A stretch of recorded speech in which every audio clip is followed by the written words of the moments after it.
Após as declarações de Bolsonaro e Mourão sobre um tema importantíssimo, que é o petróleo, o gás, a energia do nosso país, que eles fazem questão de não saber e, além disso, também mentem, nós precisamos aqui trazer informações precisas para a sociedade brasileira. Primeiro, nós não temos mesmo autossuficiência na produção de combustíveis, o que, segundo eles, leva ao aumento dos preços dos derivados do petróleo no Brasil. Importante destacar que em julho desse ano de 2021, nós tivemos aí a demonstração da nossa autossuficiência em produção de petróleo aqui no país. Nós produzimos 3,1 milhões de barris de petróleo por dia, quando nós consumimos aqui no país algo em torno de 2,4 milhões de barris de petróleo para atender a nossa demanda interna. Autossuficiência de petróleo, então, sim, nós temos. E, inclusive, ainda exportamos tanto petróleo puro quanto uma parcela de derivados. E com relação ao refino, nós somos autossuficientes? Nós poderíamos ser. Nós temos uma capacidade de refino instalada aqui nas refinarias do país de 2,4 milhões de barris que poderiam ser processados, refinados nessas refinarias, gerando combustíveis a preços justos para a população brasileira e atendendo praticamente 100% da demanda. Mas hoje, infelizmente, nós produzimos apenas nessas refinarias da Petrobras aqui no Brasil 1,9 milhões de barris que são refinados ali, que são transformados em derivados de petróleo.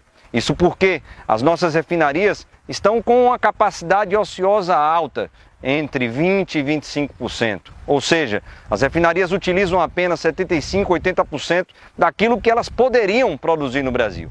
E quem se beneficia com isso? Óbvio, se beneficiam as grandes importadoras, as trades que se instalaram aqui no país e refinarias de outros países, que exportam principalmente diesel, gás de cozinha e também gasolina. Produto esse que não havia necessidade alguma de nós estarmos importando se nós estivéssemos com 100% da nossa capacidade das refinarias brasileiras. Então, quando o Bolsonaro, quando o Mourão utilizam esse argumento, ele é falacioso, ele é mentiroso. Nós deveríamos utilizar 100% da capacidade das nossas refinarias para atender a nossa demanda interna, alcançando assim quase uma autossuficiência da nossa produção de refinados aqui no nosso Brasil. Além disso, é óbvio que se as refinarias que estavam sendo construídas em Pernambuco, também ali no Rio de Janeiro, estamos falando da Abreu e Lima, do Comperj, e também a Prêmio 1 e Prêmio 2, que seriam construídas lá no Ceará e no Maranhão, nós, além de atendermos totalmente a demanda interna nacional, nós ainda teríamos a possibilidade de exportar derivados, ou seja, produtos de maior valor agregado, para outros países, ganhando a Petrobras, ganhando a União e ganhando o povo brasileiro.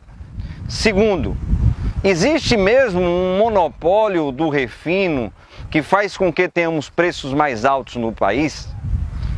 Sobre o monopólio do refino aqui no Brasil, os dois que trabalham com fake news parece que se esqueceram ou não sabem que o monopólio estatal do petróleo foi quebrado em 1997 e de lá para cá nenhuma grande empresa petrolífera internacional construiu refinarias no país.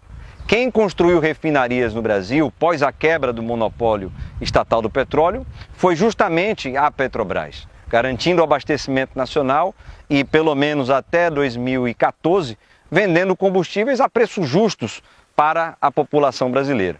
Então essa falácia, ela precisa ser desmentida.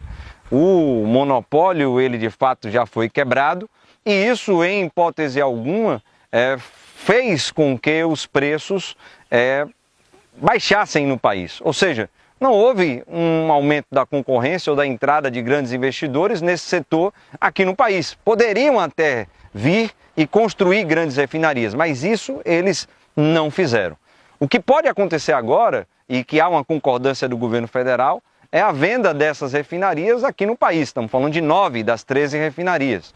Constituindo então monopólios, sim, regionais privados em algumas regiões do país. A exemplo da REMAN, se for vendida ali no norte do país, teremos um monopólio regional. A RELAM aqui na Bahia, se o processo avançar com a Mubadala, um monopólio regional aqui no Nordeste e no norte de Minas Gerais.